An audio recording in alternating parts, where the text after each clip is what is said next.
السلام عليكم ورحمة الله.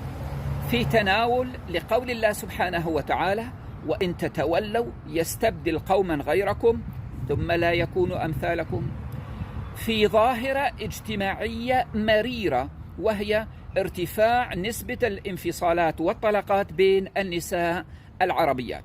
سبحان الله، يقابلها الكثير من هداية النساء الآسيويات، ويجمع الله سبحانه وتعالى بقدره الحلال ما بين الرجال العرب المطلقين والنساء الآسيويات المهتديات الجدد ليبنوا حياة جديدة وتستمر الحياة.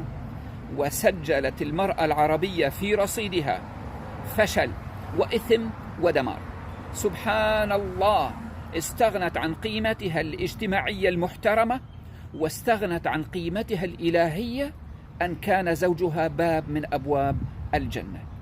وإن تتولوا يستبدل قوما غيركم ثم لا يكونوا أمثالكم، أصبحوا أحسن منكم.